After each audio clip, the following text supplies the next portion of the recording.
읽겠습니다. 빛이 어둠에 비치되 어둠이 깨닫지 못하더라. 아멘. 오늘 말씀 제목은 태초에 말씀이 계시니라 라는 제목으로 함께 말씀 나눠보겠습니다.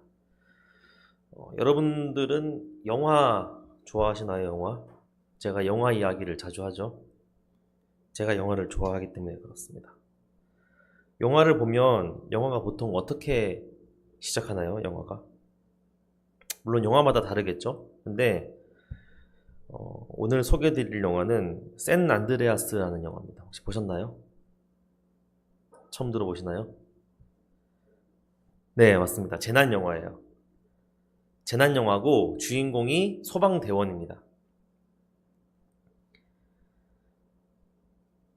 이 주인공은 헬기를 타고 구조하는 이 구조팀장이에요. 그래서 영화가 이렇게 시작합니다. 어떤 젊은 여성이 운전을 해서 가고 있어요. 그런데 그 미국에는 그 절벽에 옆에 딸려있는 도로들이 되게 많이 있습니다. 그래서 운전을 되게 조심해서 해야 되는데 갑자기 그 그러니까 왼쪽에는 이렇게 산이 있고 오른쪽에는 떨어지는 절벽이 있는 이런 도로인 거예요. 갑자기 돌이 하나둘씩 떨어지기 시작해요. 차에 떨어졌습니다. 그래서 이게 무슨 상황이지? 그래서 이렇게 보는데 갑자기 엄청나게 큰 바위들이 우르르 떨어지기 시작하는 거예요. 그 바위를 피하기 위해서 이 젊은 여성은 핸들을 순간적으로 꺾고 중심을 잡지 못하고 절벽으로 굴러 떨어지게 됩니다. 대굴대굴대굴 굴러 떨어지다가 불행 중 다행으로 차가 어떤 나무에 살짝 걸려서 멈췄어요. 그래서 아주 떨어지진 않았습니다. 여성도 타박상을 좀 입고 좀 골절을 입었지만 생명에는 큰 지장이 없었어요. 의식도 멀쩡했고. 하지만 나무에 걸려 있으니까 언제 떨어질지 모르는 그런 위험한 순간이었습니다. 그때 누가 나타났을까요? 주인공이 나타났겠죠. 주인공이 멋있게 헬기를 타고 나타납니다. 처음에는 이 주인공은 팀장이니까 팀원 중에 한 명이 그 헬기에서 이렇게 레펠을 타고 차로 내려갔어요. 상황 자체가 그렇게 어려운 구조 상황은 아니었나 봐요. 그래서 그냥 간단하게 차를 들어서 그대로 올릴 생각으로 내려갔습니다. 그래서 구조대원이 내려가서 그 로프를 차에다가 이렇게 밑에 고리가 있죠. 고리에 걸고 올라가려는 순간 나무가 부러지면서 차가 한 단계 떨어진 거예요. 그 다음 돌에 걸렸습니다. 그러다 보니까 그 밑에서 그 로프를 달고 있던 구조대원 팔이 차에 껴버린 거예요. 이렇게 움직일 수가 없는 상황이었던 거죠. 이때 누가 내려갔을까요? 주인공이 내려갔겠죠. 다들 아시네요. 다들 보셨나 본데요. 지금 헬기도 차에 걸려 있어서 굉장히 위험한 상황이에요. 엔진이 터지려고 하는 상황입니다. 근데 주인공이 직접 줄을 매달고 내려갔어요. 그리고는 능숙하게 내려가서 차에 걸린 줄을 끊고 구조팀원과 운전자를 무사히 딱 잡아냅니다. 구조를 하게 된 거죠.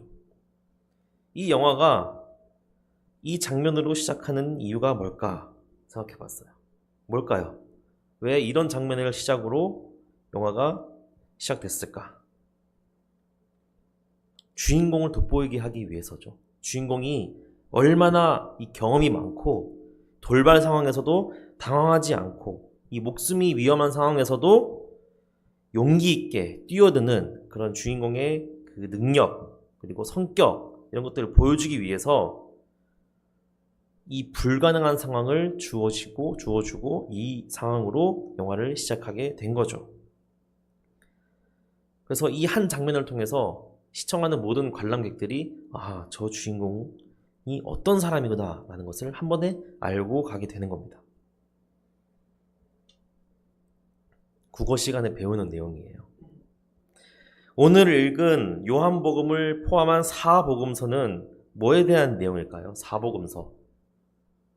바로 예수님에 대한 이야기입니다. 예수님의 특히 공생애라 그러죠. 이 땅에 내려오셔서 이 땅에서 사역하신 내용에 대한 기록이 바로 이 사복음서예요. 사복음서가 뭘 말하죠? 마태, 마가, 누가, 요한복음입니다. 근데 이 중에서 마태, 마가, 누가복음을 따로 분류를 했어요. 공간복음이라고 우리가 분류를 합니다. 이 마태, 마가, 누가는 그 공통점을 가지고 있다는 거예요. 요한복음과는 다르게. 그래서 어떤 공통점을 가지고 있는지 봤더니 이 공간복음 3개는 예수님의 인성을 좀 강조해서 기록을 해놨다는 거예요. 그러니까 예수님께서 이 땅에 오셔서 이 땅에서 예수님이 인간으로서 어떤 일을 하셨는지를 더 강조해서 기록을 하고 있다는 겁니다. 그럼 반대로 요한복음은 뭘 강조했을까요? 네, 요한복음은 예수님의 신성, 예수님이 하나님의 아들이시며 하나님이시라는 것을 강조하며 쓴 그런 복음서입니다. 그래서 오늘 우리가 1장 1절을 읽었는데 처음에 예수님의 출생 또는 세례 요한의 어떤 업적 이런 거에 대해서 기록하고 있지 않아요. 뭐라고 하고 있죠? 바로 태초에 말씀이 계시니라 라는 말로 시작하고 있습니다. 결론부터 말씀드리면 말씀이 계시니라 할 때 이 말씀은 예수님을 뜻합니다. 그리고 이후에 4절에 나오는 생명도 예수님이고 4절 5절에 나오는 빛도 예수님을 뜻하는 거예요. 예수님의 탄생을 말하기 전에 그리고 그 탄생을 준비했던 세례 요한에 대해서 말을 하기 전에 요한복음은 예수님이 어떤 분이셨으며 어떤 분이신지에 대해서 먼저 소개를 하고 있는 것을 우리가 알 수 있는 거예요. 이거는 아까 그 영화처럼 예수님이 얼마나 대단한 분이시며 우리에게 어떤 의미를 가진 분이시냐는 것을 예수님의 공생의 사역을 살펴보기 전에 먼저 명확하게 하고 가고 싶다는 의미로 우리가 파악해 볼 수가 있는 것입니다. 왜냐하면 우리가 주로 알고 있는 예수님의 모습은 이 땅에서 사역하신 모습이에요. 이 땅에서 3년 동안 어떤 사역을 하셨는지, 어떤 말씀을 하셨는지에 대해서 우리가 주로 알고 있지 않습니까? 근데 이 내용만 보면 우리가 예수님이 인간이구나 라는 그런 착각에 빠질 수도 있다는 거예요. 여러 가지 이적이나 기적을 행하긴 했죠. 하지만 선지자들도 그 정도는 하잖아요. 그저 다른 선지자들처럼 하나님의 사람 중 한 명이겠구나. 이렇게 오해를 할 수도 있다고 요한복음의 저자는 생각을 했던 겁니다. 요한복음의 저자, 그러니까 요한은 예수님이 그저 인간처럼 보이는 것이 싫었어요.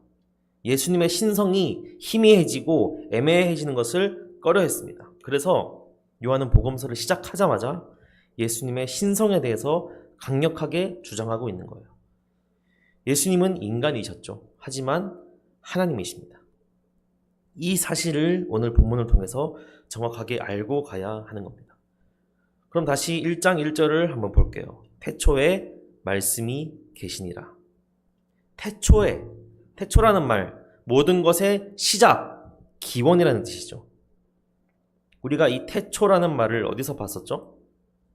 네, 창세기 1장 1절에 태초에 하나님이 천지를 창조하시니라 라고 하고 있습니다. 이 말씀을 통해서 보건대 예수님은 하나님이 창조하시기 이전부터 이미 계셨다는 것을 요한이 말해주고 있는 거예요. 인간처럼 누군가에 의해 태어남을 받은 존재이기 이전에 이미 창조 전부터 존재하셨던 창조주라는 것을 말하고 있는 것이죠. 태초에 말씀이 계시니라. 이 말씀이라는 단어가 헬라어, 그러니까 원어로 뭘까요? 말씀? 바로 로고스입니다. 로고스. 이 로고스라는 것은 당시에 이 요한이 예수님의 신성을 설명하기 위해서 당시에 그 시대의 사람들, 그러니까 헬라인이나 유대인들이 잘 알만한 단어를 찾았다고 추측을 할 수가 있습니다. 그렇다면 당시의 사람들은 로고스, 그러니까 이 말씀이라는 것을 어떻게 받아들이고 있었길래 요한이 이 로고스라는 단어를 예수님의 신성을 표현하기 위해서 사용했을까요? 바로 능력입니다. 능력. 로고스는 능력이에요. 말씀, 로고스, 이 단어가 뜻하는 것은 능력입니다. 왜 그럴까요? 하나님이 세상을 뭘로 창조하셨죠? 말씀으로 창조하셨습니다. 이스라엘 역사를 둘러보면 하나님이 일을 하실 때 항상 말씀을 통해서 하셨어요. 하나님이 말씀하시면 그대로 이루어졌습니다. 능력이죠. 뿐만 아니라 이 당시 이 철학자들, 학자들은 이 세상의 질서, 그리고 조화, 좀 어려운 얘기입니다. 이런 것들이 유지되는 것이 이 로고스, 이성에 의해서 유지되는 것이라고 생각을 했어요. 이성, 질서. 즉 요한은 예수님을 말씀, 로고스라고 표현함으로써 특별한 신적인 존재임을 알려주고 있는 겁니다. 그 뒤에 이런 말씀이 나오죠. 이 말씀이 하나님과 함께 계셨으니. 예수님은 하나님과 함께 계셨다는 거예요. 이 구절의 참 뜻은 그냥 함께 옆에 있다는 것이 아닙니다. 친밀한 교제를 하는 관계라는 뜻이에요. 그러니까 예수님이 천사나 단순히 선지자 중에 한 명이 아니라 하나님과 바로 옆에서 친밀한 교제를 하는 사랑의 관계라는 것을 알려주는 대목이에요. 그리고 마지막이 절정입니다. 이 말씀이 곧 하나님이시라. 쐐기를 박습니다. 예수님이 말씀이실 뿐만 아니라 하나님과 함께 계셨을 뿐만 아니라 예수님 자체가 바로 하나님이시라는 것을 요한이 말해주고 있는 거예요. 예수님이 하나님이다. 우리야 지금은 배워서 다 알고 있죠. 당연한 소리를 뭘 써놨냐 할 수도 있을 거예요. 하지만 그 당시를 한번 생각해 보세요. 그 당시에는 이 예수님, 젊은 30대 청년이 이러한 말씀을 전하고 기적을 행하고 십자가에 못 박혀서 돌아가시고 다시 부활하신 이 예수님이 도대체 누구냐는 것에 대해서 엄청난 관심이 집중되었던 그런 시대예요. 선지자라고 하는 사람도 있었고요. 누군가는 이단이라고 보기도 했습니다. 심지어 종교 지도자들 중에는 사탄이라고도 하는 사람이 있었어요. 능력을 행하고 있으니까. 사탄을 쫓아내고 있으니까. 누군가는 하나님의 사자라고 생각했을 겁니다. 누군가는 천사라고 생각했을 거예요. 아니면 그저 사람인데 이 정치계에 도전하는 신흥 세력이라고도 생각을 했을 겁니다. 이에 대해서 요한은 우리가 보았던 그 예수님은, 그리고 앞으로 이 복음서를 통해서 소개할 이 예수님은 다름 아닌 바로 하나님 그 자신이라는 것을 명확하게 언급하고 넘어가는 것입니다. 3절을 보면 이렇게 말하고 있습니다. 만물이 그로 말미암아 지은 바 되었으니 지은 것이 하나도 그가 없이는 된 것이 없느니라. 이것은 바로 천지 창조에 대해서 이야기를 하고 있어요. 근데 이상하죠. 우리가 알기로는 이 천지 창조는 하나님의 작품 아닙니까? 우리가 창세기에서 봤잖아요. 하나님이 천지를 창조하셨잖아요. 근데 이 3절을 보면 마치 창조가 예수님의 작품인 것처럼 설명을 하고 있어요. 그것도 어떤 한 분야를 맡아서 이 부분만 한 게 아니라 지은 것이 하나도 예수님이 없이는 된 것이 없다고 말하고 있어요. 즉 창조 사역의 모든 부분이 하나님이 예수님과 함께 하셨다는 것을 말을 해주고 있는 것입니다. 창조하실 때 예수님도 함께 하셨어요. 예수님은 하나님의 피조물이 아니라는 겁니다. 예수님도 하나님이시며 창조주라는 것을 2절에서 말을 하고 있는 겁니다. 4절 보면 이렇게 말하고 있습니다. 그 안에 생명이 있었으니 이 생명은 사람들의 빛이라. 그 안에 생명이 있었다고 말하고 있습니다. 여러분, 하나님이 인간을 창조하실 때 어떻게 창조하셨는지 기억하시나요? 사람 만드실 때 흙으로 사람을 지으시고 그 코에 생기를 불어넣으셨다. 그랬더니 생명이 되었다. 이렇게 말하고 있습니다. 생명을 불어넣으셨다는 거예요. 그러니까 인간은 하나님이 주신 생명으로 살 수 있는 인간이 된 것이라는 거죠. 근데 오늘 말씀에 따르면 예수님은 처음부터 생명이 그 안에 있었다고 합니다. 게다가 그 생명이 인간처럼 잠시 지나가는 것이 아니라 영원히 그 안에 있다는 것을 알려주고 있어요.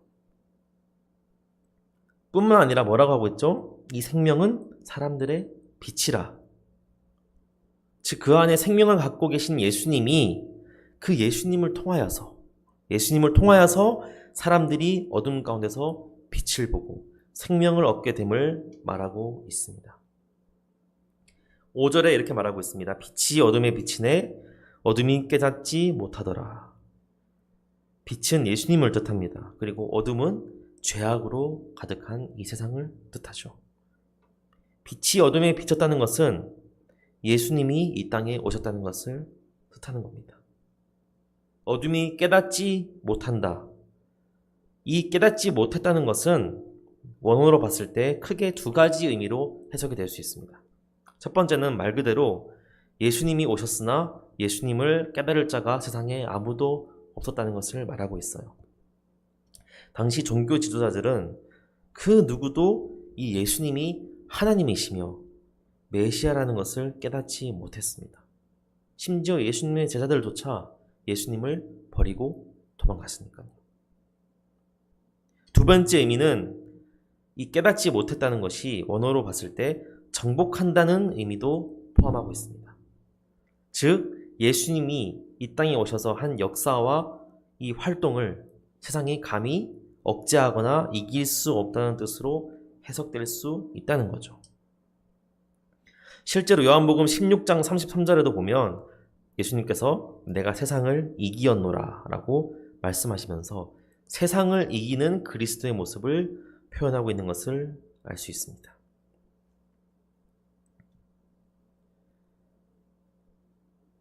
여러분 2017년 6월 30일이 무슨 날인지 아시나요? 2017년 6월 30일? 모르시나요? 제가 전역한 날입니다. 제가 군대를 전역한 날인데 그날 저녁식을 했단 말이에요.